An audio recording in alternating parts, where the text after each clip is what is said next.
All right, guys, we're talking Absolute Batman number 17. I'm Steve from Burke Family 54 Comics. Shout out to Scott Snyder for hooking me up with an advanced copy. Let's take a look.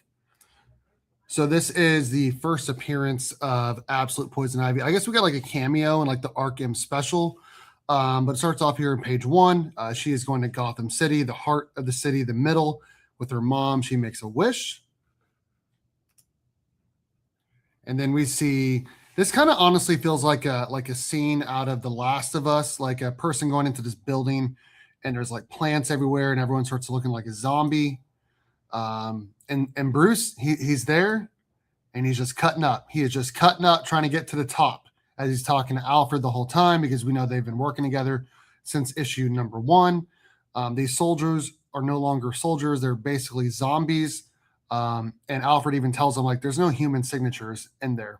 Even when he says, I have eyes on the officers. He's like, that's not possible.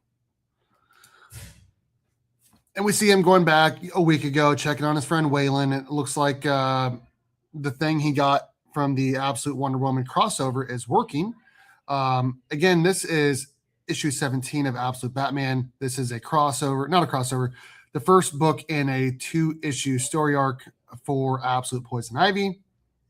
Goes and checks on his friend. He tells them to tell Cobblepot that he'll be there every day, every single day to check on his friends. And he's starting to walk around Gotham and realizing they're selling all this bat merchandise everywhere. And he's like, I never meant for this. I was just trying to, help.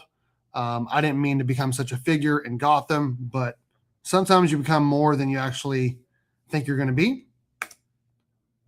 Goes back to him in the heart of Gotham, trying to get to, the top to see Absolute Poison Ivy. Again, this feels like a scene out of The Last of Us, fighting like all these monsters that have all these different things coming off of them, all these different plants and all of that. He's climbing to the top.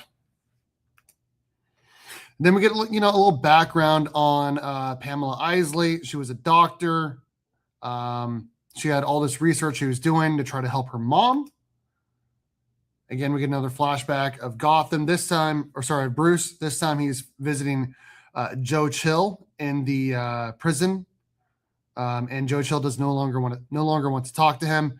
He's just trying to, I don't know, like it feels like Bruce is always trying to do the right thing.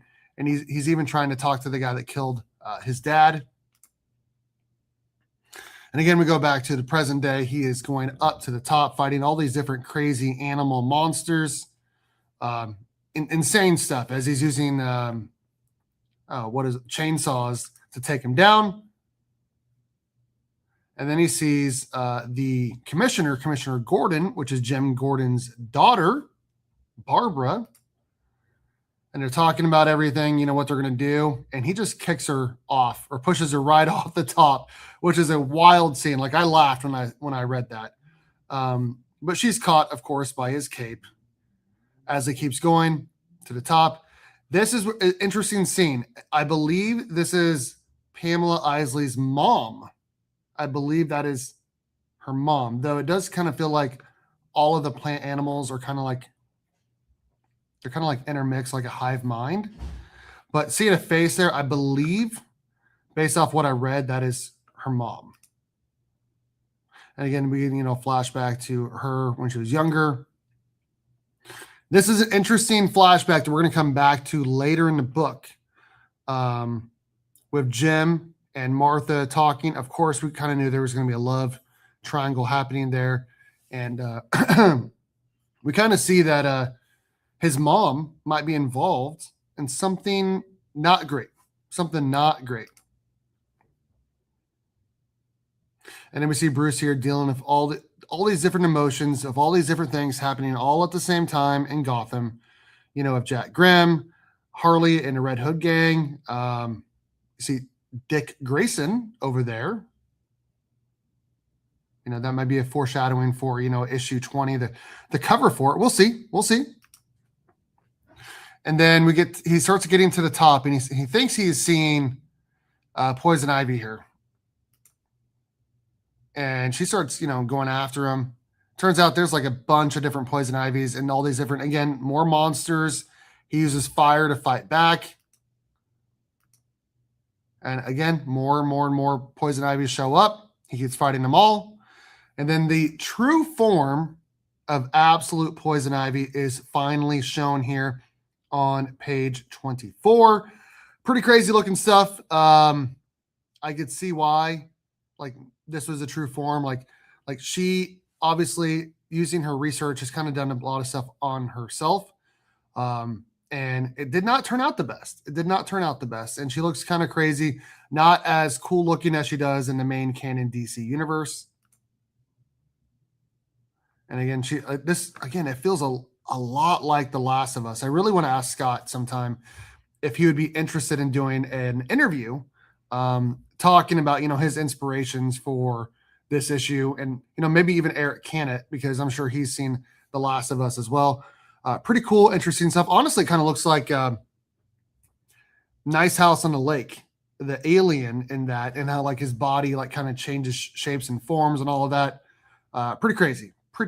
And this is where we see the epilogue, where we see Bruce's mom talking to the Court of Owls. So now we have the absolute Court of Owls to go along with, basically the entire Rogues Gallery for Batman. It's pretty sick. This is pretty sick. This was spoiled a couple days ago. Actually, I want to say it was like a week or two ago, because this is going to be on the cover for issue 18 coming up. So I'm pretty excited about it. I'll tell you what, Scott Snyder is building an insane universe here with the Absolute Universe.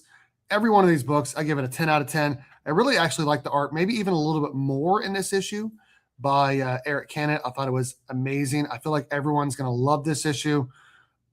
I don't know how many copies it sold. I'm guessing, again, sell around, 250,000, around 250,000, somewhere in there.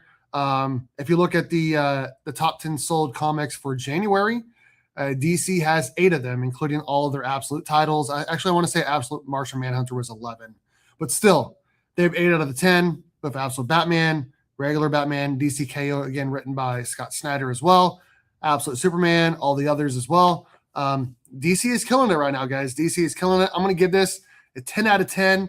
I think everyone should go pick it up. I'm excited to finally get to read it in person, because I read all of these digitally.